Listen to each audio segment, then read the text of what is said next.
ഈ 10 ലക്ഷത്തിന്റെ താഴെ ഒരുപാട് കാറുകൾ പലരും ഗീവ് അവേ ഒക്കെ കൊടുക്കാൻ വേണ്ടി വെച്ചിട്ടുണ്ട്. പക്ഷേ ഞാൻ ഒരു കാര്യം ചോദിക്കാം, നമ്മുടെ മാർക്കറ്റിൽ പല വിലയ്ക്ക് വണ്ടികളുണ്ട്. അതായത് ലക്ഷറി കാറുകൾ 3 ലക്ഷത്തിന് 5 ലക്ഷത്തിന് 6 ലക്ഷത്തിന് എന്നൊക്കെ പറഞ്ഞിട്ട് ഈ 10 ലക്ഷത്തിന്റെ താഴെ ഒരുപാട് കാറുകൾ പലരും ഗീവ് അവേ ഒക്കെ കൊടുക്കാൻ വേണ്ടി വെച്ചിട്ടുണ്ട്. ഇത്തരം വണ്ടികൾ പൈസ കൊടുത്ത് വാങ്ങിക്കുകയാണെങ്കിലും ഇൻ കേസ് അഥവാ ഇങ്ങനെ ഗീവ് അവേയിൽ കിട്ടുകയാണെങ്കിലും ഇത്തരം വണ്ടി എടുക്കുന്നതിനെ പറ്റി എന്താണ് അഭിപ്രായം? മത്സരത്തിൽ വണ്ടി മാത്രമേ കാണിക്കില്ല, അതിന്റെ വണ്ടിയുടെ കണ്ടീഷൻ എന്താണെന്നോ വണ്ടി അത് ഉപയോഗിക്കാൻ പറ്റുന്ന കോലത്തിലാണോ ഒന്നും അറിയില്ല. അത് നമുക്ക് ഒരു 10 ലാഖിനൊക്കെ നമ്മൾ ആവറേജ് വണ്ടി ചെക്ക് ചെയ്തെടുക്കുകയാണെങ്കിൽ ആ ഒരു വണ്ടിയും നമ്മളൊരു 3 ലക്ഷത്തിന്റെ അടുത്ത് 8 ലക്ഷം രൂപ പണിയുന്ന വണ്ടിയും തമ്മിൽ വലിയ വ്യത്യാസമില്ല.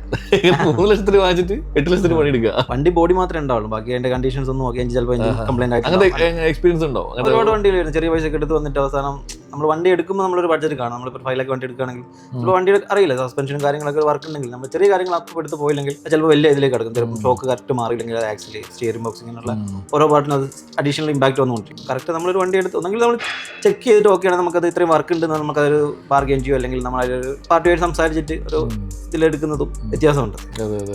ഗിവ് അവേയിലൊക്കെ വണ്ടി എടുത്ത് പോയതിനെ അപ്ലൈ കാണുള്ളൂ, പിന്നെ ഈ വണ്ടിന്റെ അവസ്ഥ എന്താണെന്ന് അറിയില്ല. അങ്ങനത്തെ കുറെ വണ്ടികൾ മാർക്കറ്റിലുണ്ട്. അധികം നമുക്ക് ഒരുപാട് വർക്കുകൾ പെൻഡിങ് ആയിട്ടുള്ള, അതായത് ഇപ്പം പല പല കമ്പോണൻസിനെ ബാധിച്ചിട്ടുള്ള വണ്ടികളായിരിക്കും ഈ ഒരു ബഡ്ജറ്റിനൊക്കെ കിട്ടുക. ചിലപ്പോൾ അത് റിപ്പയർ എടുക്കുന്ന ചിലപ്പോൾ വണ്ടീന്റെ ഡബിൾ വില ചിലവാകും.